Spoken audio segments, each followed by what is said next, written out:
Oke, selamat malam. Malam, Karena memang malam-malam. bukan Dan- acara net ya. Bukan Tonight Show juga. Ini jam 8 lewat 19 menit. Hari Rabu 1 September 2021. Di awal bulan nih. Awal bulan. Belum Cuman gajian. dompet masih kosong. Wah. Buat Project Kaizen yang Trik. ketiga. Ini harus harus agak benar-benar harus konsisten nih, dan untung diingetin, dan masih sama Bentar dengan asupan nutrisinya asik. Karena dompetnya masih kosong ya. Udah cukup. Nah, jadi malam hari ini kita ngobrolin hal yang random lagi. Biasa ya. Biasa tiap Ini sebenarnya kayaknya jadi latihan kayak buat podcast di Project rasio kita, 1:2 iya. ya. Nah, haruslah. apa ya, mungkin kalau bicara soal yang mau di-share sih, karena tadi siang bicara soal slight opinion about saham ya, investment, Bitcoin dan sebagainya. Saya sih bilang nanti deh kalau ada waktunya saya jelasin tentang apa itu Bitcoin, tentang crypto money gitu ya, dari mana itu berasal dan Sistemnya kayak gimana? bagaimana sistemnya, dan kenapa harganya juga sangat volatile, sangat bergejolak. Tapi toh itu juga dipakai gitu sebagai alat tukar Dan tren untuk dan Indonesia tren. sendiri. Ya sekarang anak muda kalau nggak trading kripto saham Nah, iya itu dia. udah Dan- jadi lifestyle kan? Betul sekali. Dan tadi kan lu bilang makanya relate banget ya. Iya. Lu tadi nonton podcastnya siapa? Duh, gue lupa tuh namanya. Pokoknya ada dah, lupa gue. Pokoknya intinya gimana tuh? Jadi dia tuh punya duit nih 1M. Nah, dia tuh ngaku dia bukan tipikal orang yang boros. Apakah dia beliin mobil, dia foya-foya beli tas atau outfit itu yang lain-lain gitu, branded gitu. Tapi dia tuh mau coba keep. Nah, di situ tuh dia tuh buka Google gitu. Nah, kebukalah pengusaha online gitu, bukan online ya. Ya maksudnya di sektor-sektor non real gitu. Nah, dia all in lah gitu kan, nanam saham di mana-mana, beli Bitcoin dan lain-lain gitu. Ternyata pas satu tahun kemudian uangnya habis. Nah, kita kupas kenapa nih bisa habis. Gara-gara ikutan tadi Ya, invest di saham. dan lain-lain gitu.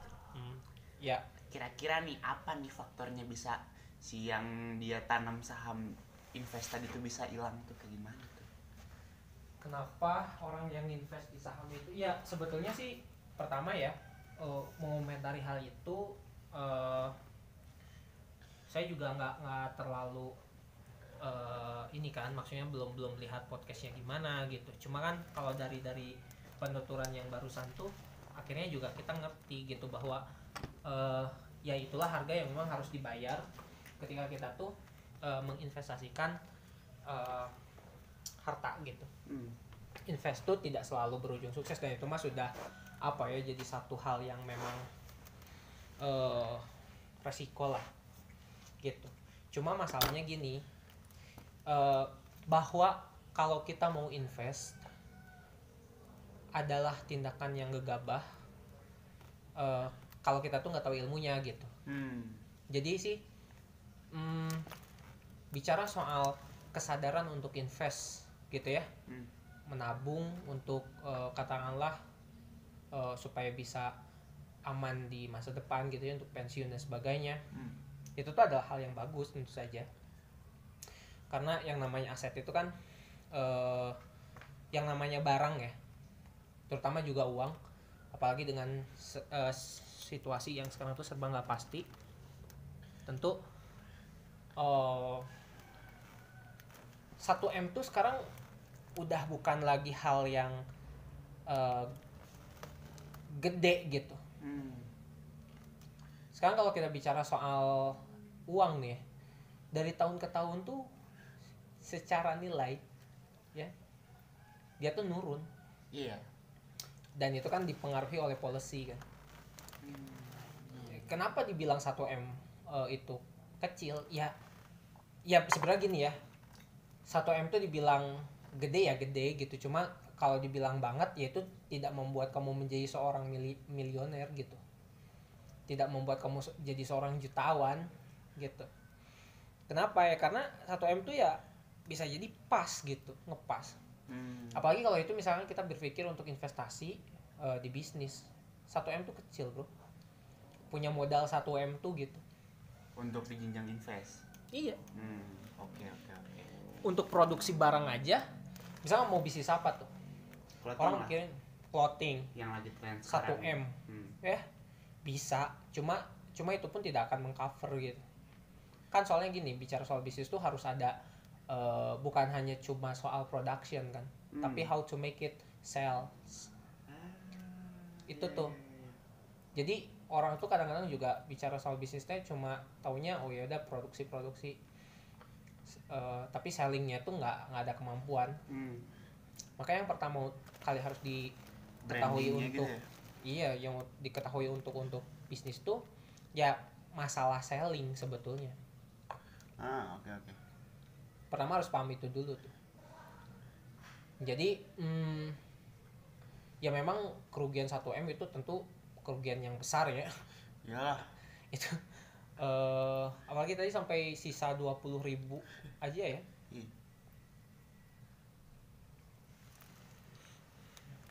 Jadi cuma gini, yang memang disayangkan itu adalah perlu kehati-hatian di dalam hal apa kita menginvestasikan harta kita gitu. Oke. Dalam waktu setahun 1M bisa habis, iya. Dan itu tuh apa pelajaran berharga yang bisa kita ambil dari situ? Dari kisah si orang yang invest 1M itu. Kalau saya, dia tuh menginvestasikannya tuh salah gitu. Iya benar.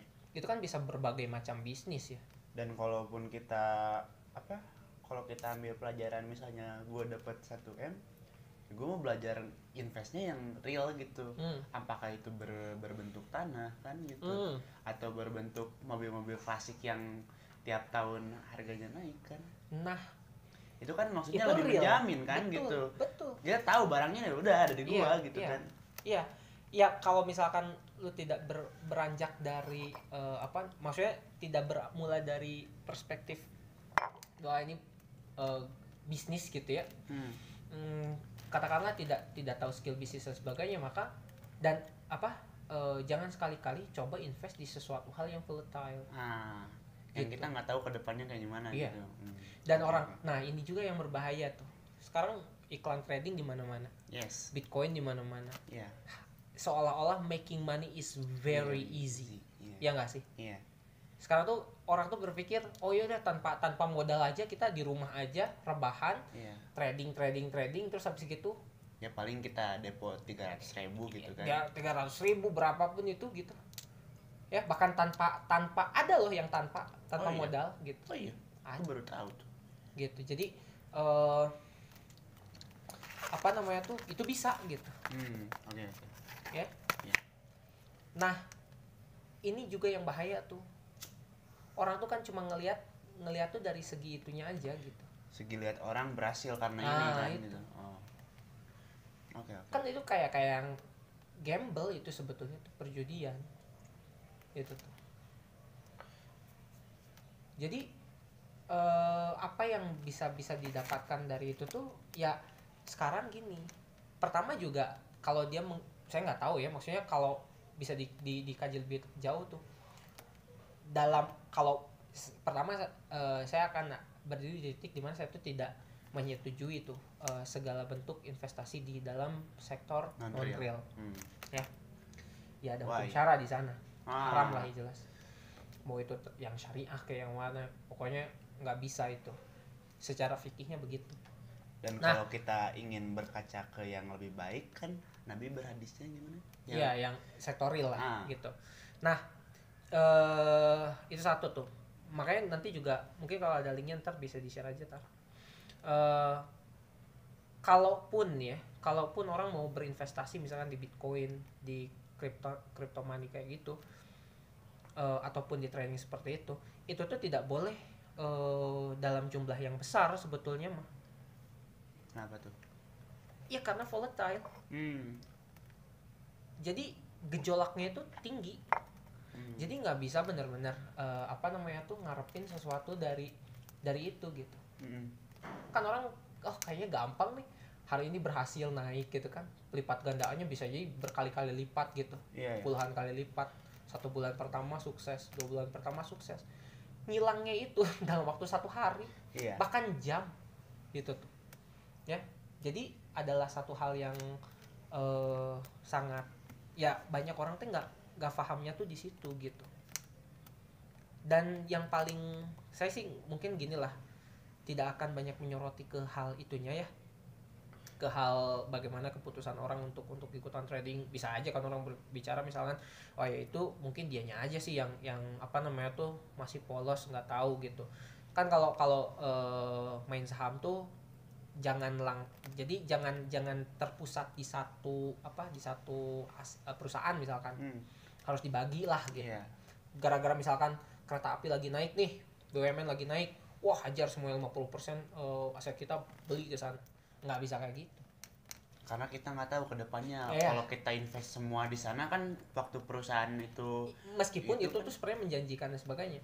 Dan banyak sekali kasus-kasus yang juga saya suka lihat tuh, orang tuh karena ya pertama tidak ada pendampingan dan sebagainya. Makanya kan sekarang banyak yang trading itu tuh juga suka ada informasi rutinan tuh yang gitu-gitu, dan pendampingan itu supaya orang tuh bisa kayak gitu kan. Itu yang jadi value yang ditawarkan oleh banyaknya pemain-pemain trading sekarang gitu.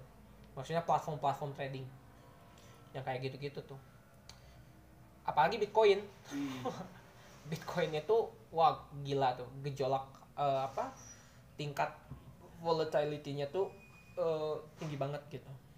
Nah, jadi ya karena saya juga nggak pengen terlalu deep ya, karena waktu kita terbatas. Tapi saya justru lebih tertarik karena ini hanya untuk Kaizen saja, untuk membahas dari sisi invest seperti apa sih yang sebetulnya menguntungkan. Yang tadi udah lu bilang bahwa perniagaan terbaik itu adalah perniagaan yang menggunakan tanganmu gitu ya, atau ya sektor real, maksudnya tuh yang real gitu, yang itu tuh bisa based on our hobby gitu. Misalkan kalau kamu suka mobil klasik dan sebagainya, beli mobil klasik, dirakit dan sebagainya, atau diperbaiki terus kemudian jual lagi, itu tuh lebih worth. Bisa banget uang 1 miliar buat bisnis yang begituan. Kalau belum ke mobil, motor dulu deh gitu kan. Kalau nggak motor mungkin yang lain dulu, bisa clothing, make sense. Benar-benar gitu, 1M. Dan apalagi kalau clothing tuh sangat untuk tahun ini tuh lagi diminati. Lagi anak muda tuh. Dan yang paling penting dari paradigma soal investasi apa coba? Apaan tuh? Memastikan bahwa kita itu bisa bertumbuh.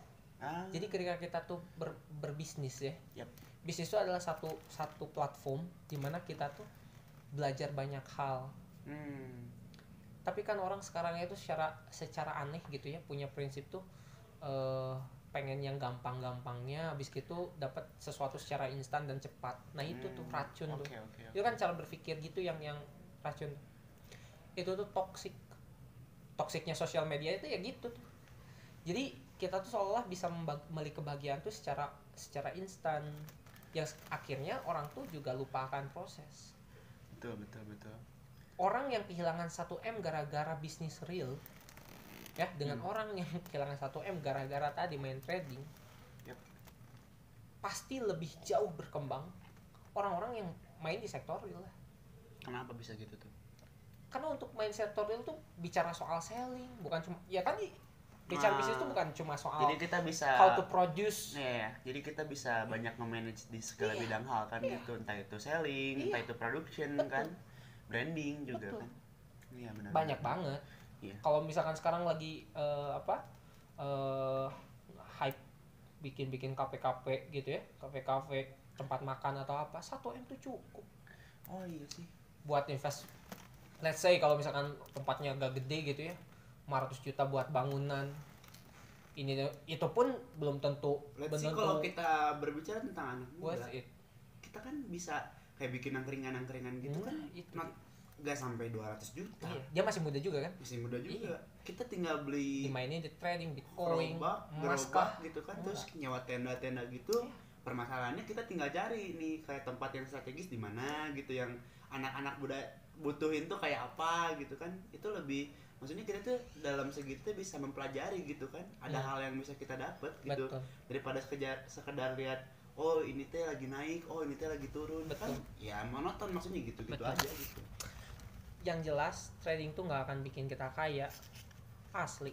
Kaya sementara iya, merasa kaya mungkin, tapi itu balik lagi ke apa sih, apa ya namanya tuh, hal mendasar dari sebuah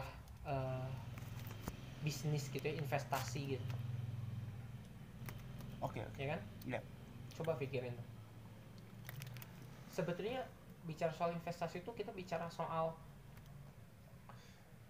tentang naluri gitu, naluri manusia untuk mempertahankan dirinya dalam situasi tersulit yang mungkin dia akan hadapi di masa depan, gitu kan? Yep.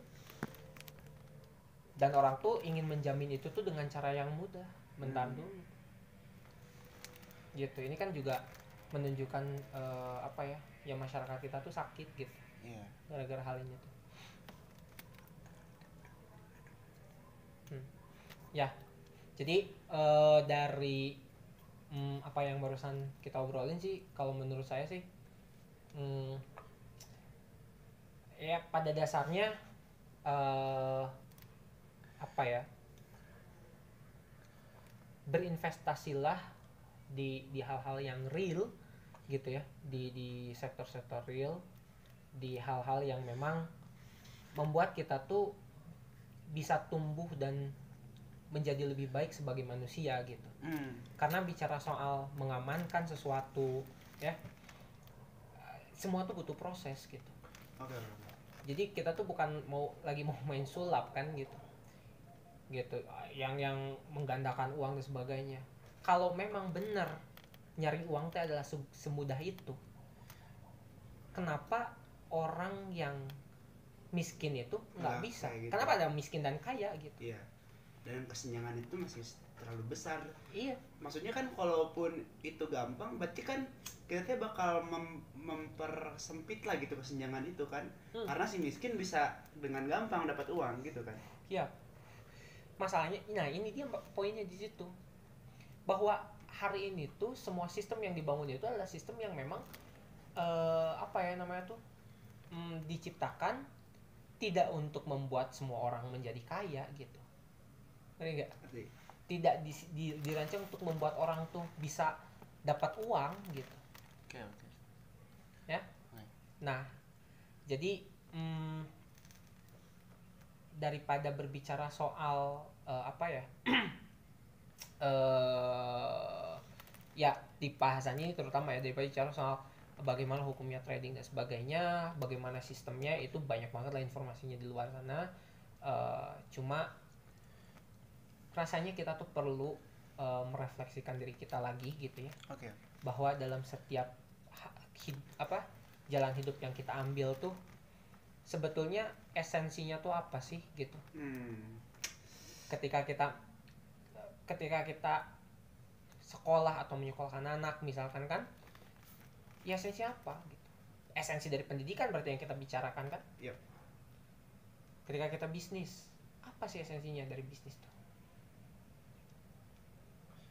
Dan bahkan dalam hidup juga, kalau kita bicara soal kekayaan, apa esensi dari kita menjadi kaya gitu.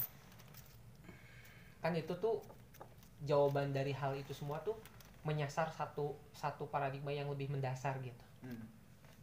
Dan kalau kita balikin lagi, apakah kita tuh beneran dituntut untuk jadi orang yang punya banyak harta gitu?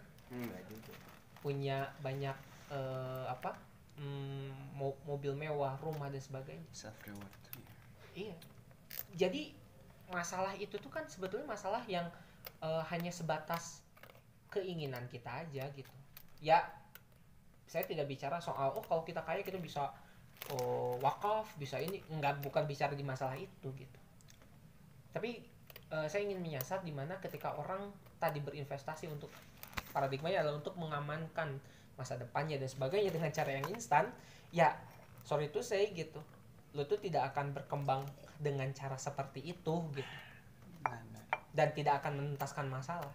Kalaupun let's say sampai triliunan tuh, dari 1M jadi triliunan, berhasil tuh gitu, bahwa itu tuh tidak akan pernah bisa memberikan kita kebahagiaan, kecuali hanya hal materialistik aja tuh gitu. Edannya ngomongnya asa bener. Tapi ya mungkin inilah saatnya juga, di saat semua tuh serba kompetisi ya, kita mencari tahu lagi tuh makna dari hidup itu apa gitu. Benar. Ya kalau bicara soal kaya mas, semua orang juga pengen kaya. Saya bicara gini juga bukan soal gak pengen jadi kaya, gak pengen punya uang gitu. Tapi mari kita bicara suatu hal yang lebih esensial gitu. Ya, thank you Tar. Thank you. Terima kasih yang udah dengerin ya. Lah kok jadi yang terima kasih, dikasihin gue juga. Nggak apa-apa lah. Oke, dadah.